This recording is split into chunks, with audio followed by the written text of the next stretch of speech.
Nú ætlum við aðeins að kíkja á prósentustig.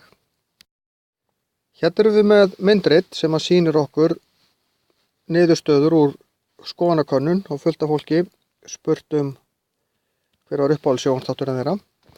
En við sjáum líka breytingarna frá síðustu könnun. Hérna stendur plus 5%.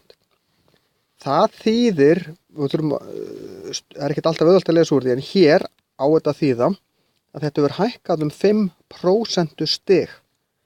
Það þýðir þetta ekki að þetta verður hækkað 5%. Heldur núna er þetta 25%.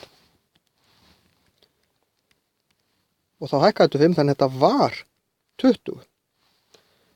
Hérna þetta er 15% núna, hækkaði 3, þannig að þetta var 12.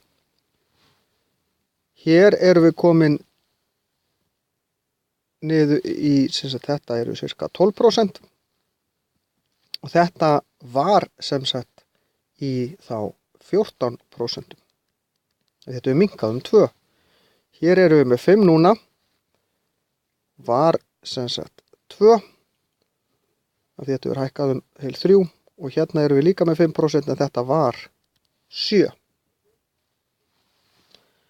Og hver var hækkunin þá í prósentum? Við sjáum hérna hækkunin í prósentustigum og það er oft notað í alls konar skoðanakönnunum og þess háttar hlutum. En við þurfum stundum að vita hver er munurinn á prósentustigum og prósentum. Hann getur verið ansi mikill. Og þá þurfum við að taka hækkunina deilt með gamla.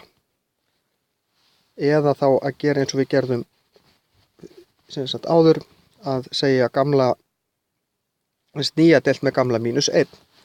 En af því að við erum með mismunin hérna, þá þurfum við, þannig að það sé ekkert erfitt að nota bara breytinguna deilt með gamla. Og við sjáum að þetta er 5 er 0,25 sem er 25% aukning. Ég nota svona ör upp til að sýna þessi aukning.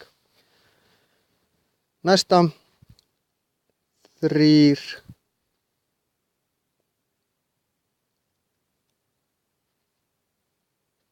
deilt með 12, það er líka 1/4, það er 0,25. Þannig að þetta er 25% aukning. Hérna 2 deilt með 14. Það er 0,14.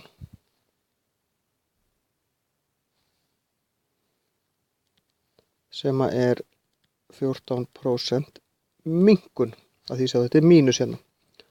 Hérna 3 deilt með 2. Þetta er 1,5. Þetta er 150% aukning. Ég sé að aukningin er meiri heldur en þetta var. Þetta voru bara 2. Og síðasta 2 deilt með 7. 0,29. Þetta er 29% minnkun.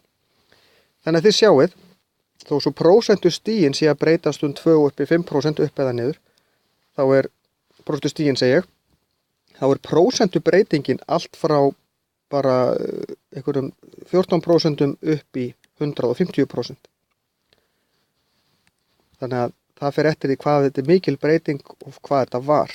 Því að litlar tölur eru fljótar að hækka í prósentum þó að prósentustigin sé ekki rosalega mörg.